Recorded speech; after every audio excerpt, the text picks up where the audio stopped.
You have probably heard the phrase, if you die in your dreams, you die in real life. I have always been skeptical of this phrase. I never thought that this phrase was logical. How does a figment of your imagination cause your mortal self to die? I kept believing that a dream was a dream, and nothing in your dreams actually happened unless it was some sort of flashback. But that all changed when I decided to create my own sleep experiment. Because of that experiment, I now believe that it's possible to lose your life from a terrifying experience in your dream. Do you want to know my story? Go ahead, listen on, but you might regret knowing of my experience. I have always had a scientific mind. I analyzed everything and thought of other possibilities before I came to a conclusion. Thus, I was an honor roll student. Straight A's in all of my classes except gym. Boy, how I hated physical activity. Anyways, because of my highly inquisitive scientific mind, I have always been a skeptic of many theories and superstitions. No matter how much proof there is to back up a theory, I know that eventually there will be a factor that completely destroys that theory.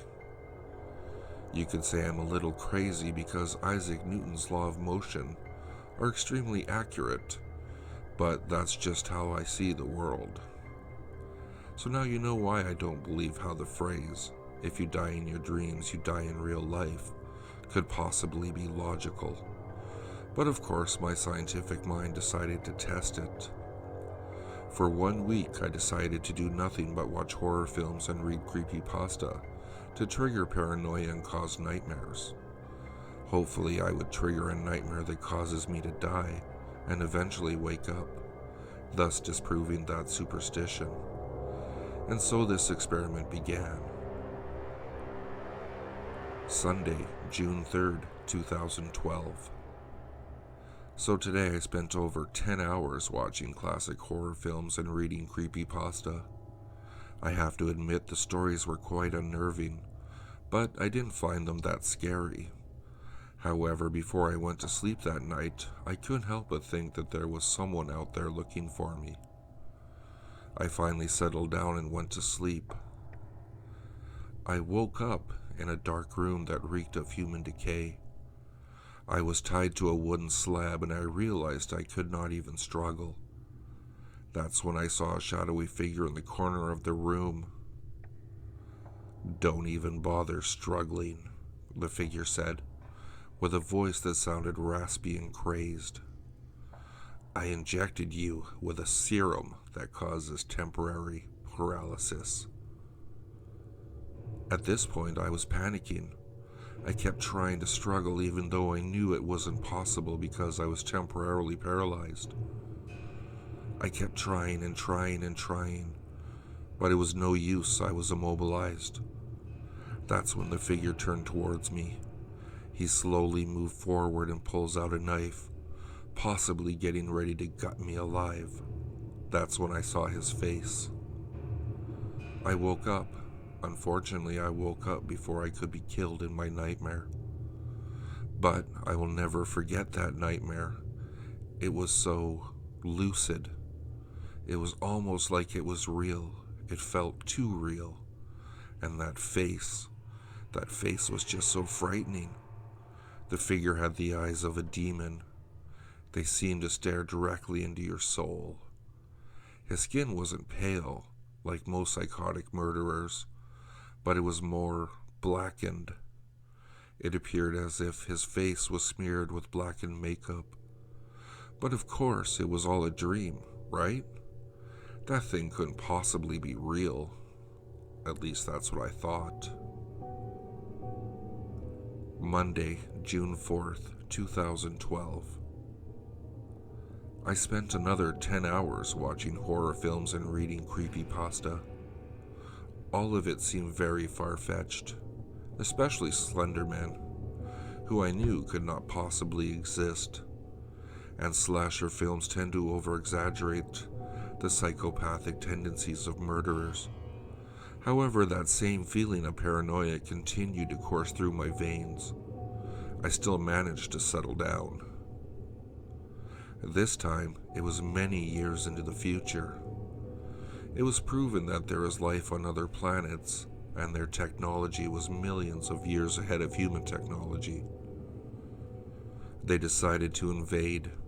Humanity was desperate. We ran frantically, hoping to gain shelter from the oncoming alien invasion.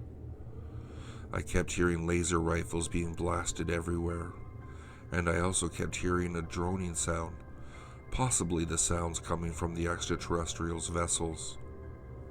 To humanity's dismay, we were not safe. They had found us and captured every one of us. I blacked out and woke up in what appeared to be a science laboratory.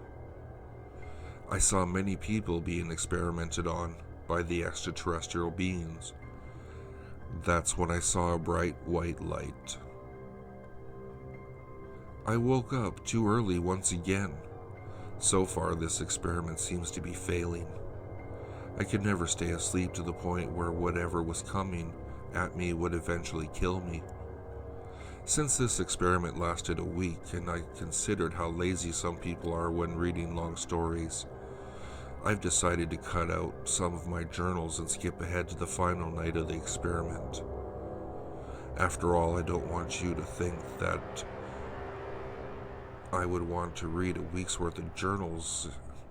That just would be way too much. Saturday, June 9th, 2012.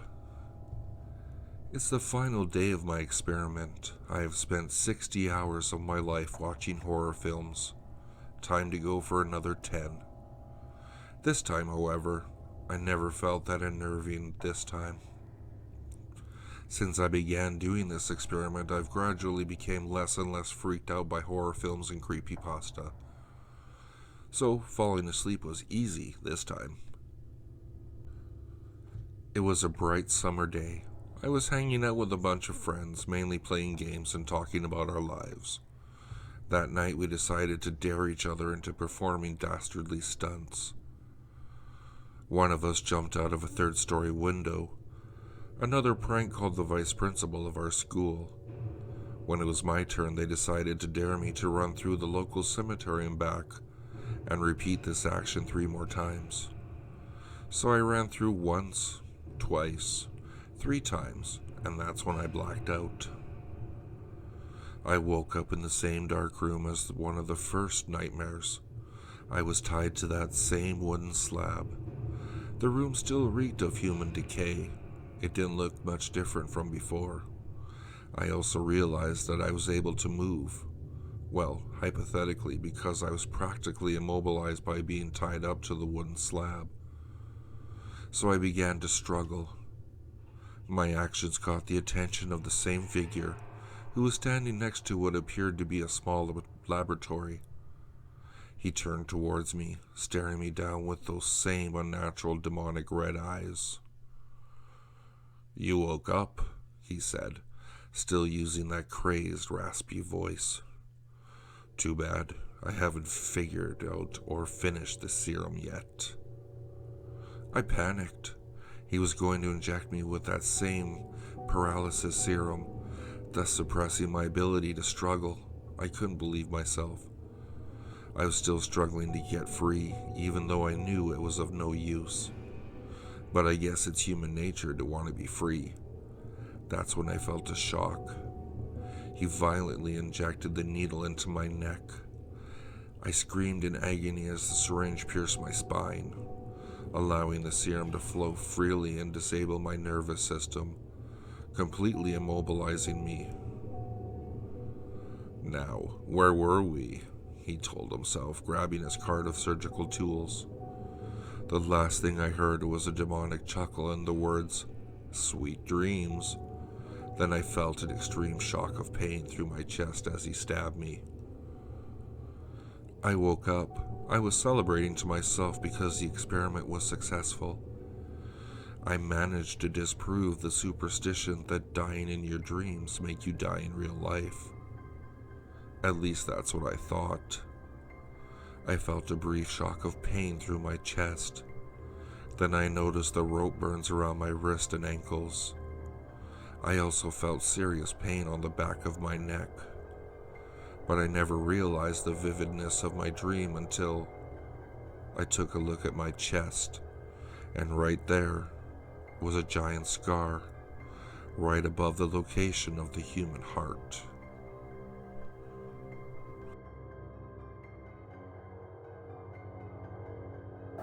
If you like what you heard, please like, subscribe, and share with your friends.